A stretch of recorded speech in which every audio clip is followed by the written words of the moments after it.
So the Wargrave Challenge Cup, the second semi-final of the day. Leander Club in the shot now. Lined up and ready to go in this semi-final on the Berkshire Station, Leander Club. Thames Rowing Club on the Buck Station. A little bit of a delay. So just looking at the wind, it, as I say, was a strong headwind when I arrived, and I was feeling for all the athletes as I was walking down the towpath towards where we stand on the finish line. And then it seems to have shifted a bit to maybe a crosswind now. Although the water is very flat, we can see it hasn't really sort of been too impacted or chopped up. Of course, a little bit of breeze, it can catch the blades and make it a bit tricky, but all in all, the water still looks quite good. Yes, at this stage. I think we've got wind on the way. Did you say, I think you've had a look at the forecast, haven't you, for later on? I did have a look at the forecast, and we are expecting some breeze. Sarah, I'm making sure our picnic arrangements won't be hampered by the weather later on today. Jane tap onto one, very light. Jane, very light onto one. Actually, close you want. Just don't fall into the Just waiting for the off here. Jane light. Neither Cox is happy yet. Shauna Fitzsimmons for Leander, and there you can see closest to the camera Darcy Burkitt. Waiting to get the boat aligned before lowering their hands. And the umpires there ready. There's a long wait, isn't there, in the Thames boat? Making everybody nervous. And we heard the coxswain say to her crew that her hand is about to come down, so she's letting them know that they're about to start. In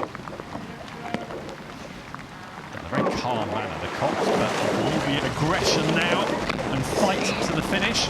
Wargrave Challenge Cup. Leander veered out central, and I'm watching Thames Rowing Club staying on our side, so whether that was tactical, they're in pretty good shape, both of these boats, obviously with Coxes to sort out the steering, and they've done that very well. Away past Temple Island. It's worth looking at the stream actually, because we've had so much rain. It's been absolutely hosing down for overnight and for large parts of this morning. Does that affect the stream, Sarah? Are you expecting any difference in the currents? Absolutely. We know that we're on a river here, we're on the Thames, and certainly there's flow and all sorts of elements to deal with as we would expect on the river. So absolutely, the conditions are changing on a daily basis. We know there's been a lot of water, and there's certainly been a bit of rain yesterday and today, so those conditions have certainly been changing through the week. But in any of these races, it's about stepping up and handling what comes at you, and certainly this crew here from Thames have absolutely blasted out. Coxswain was straight as an arrow. We know there's been a little bit of stream off Temple Island, and typically that crew in the Buck Station seems to be struggling a little bit, but they were dead straight and absolutely ready for that. Really good from Thames Rowing Club. They are going to want to boss this race. Semi-finals, always tricky races. Nobody wants to go out at semi-final stage. And Thames won the Wargrave last year, so they'll have ambitions to repeat that again, I'm sure. They'll be keen to be the winners again. Leander won this one in 2021, so there's plenty of form here.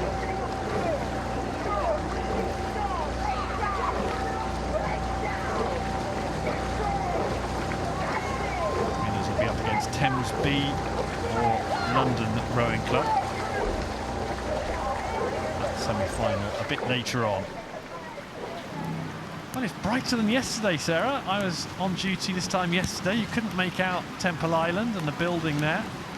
This time, I mean, it's not gloriously sunny, but it's not bad.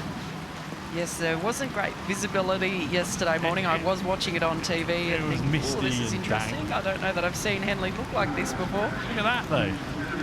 Not much wrong with that, Sarah. On the Northern Hemisphere this time of year.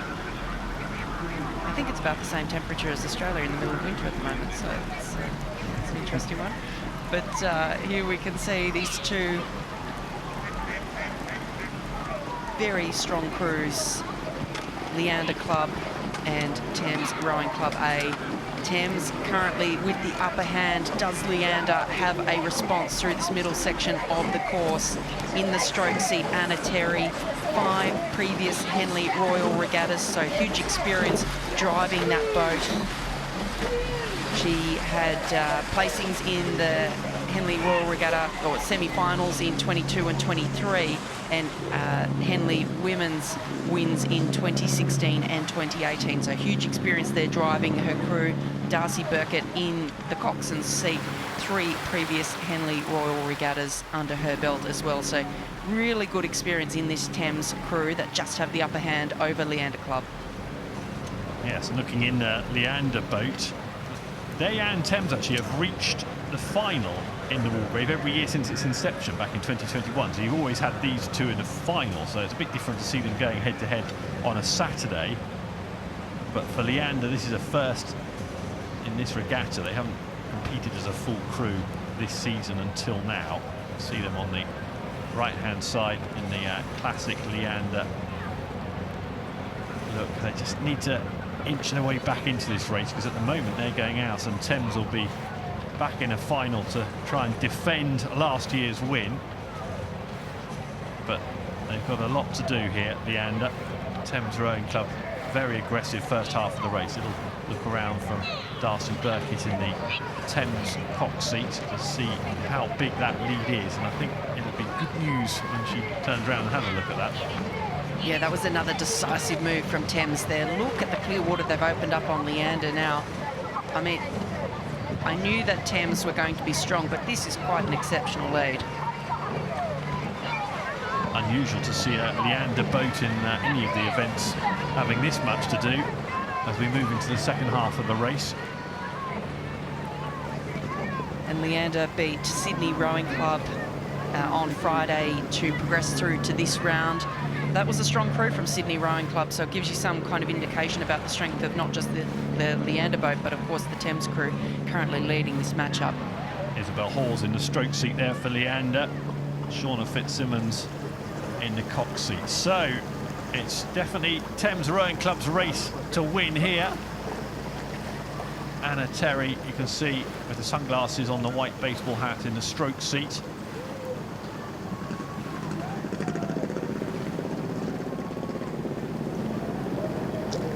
Terrific race, terrific performance from Thames Rowing Club. It does just show the importance of a good start. You talked about it in good detail, Sarah, as well, that as they went off Temple Island in that first quarter mile, they absolutely nailed it, didn't they? And that's really set the tone for the whole race.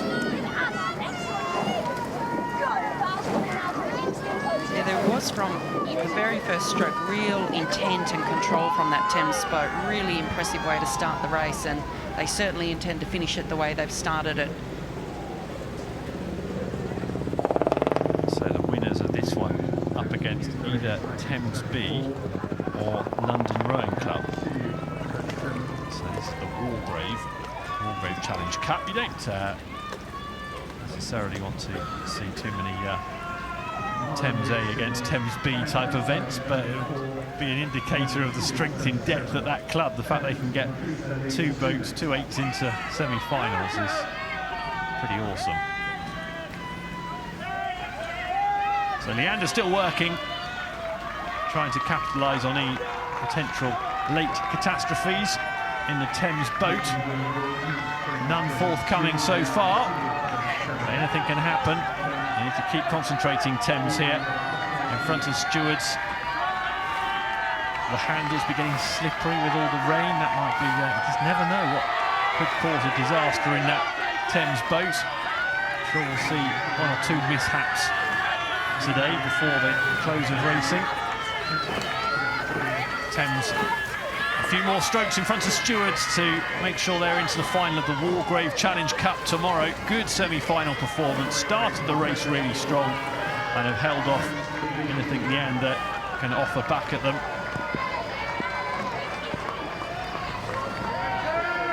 Darcy Burkett in the Thames cox seat will be very pleased. It's a final appearance again for Thames in the Wargrave, trying to defend last year's crown, and that was impressive.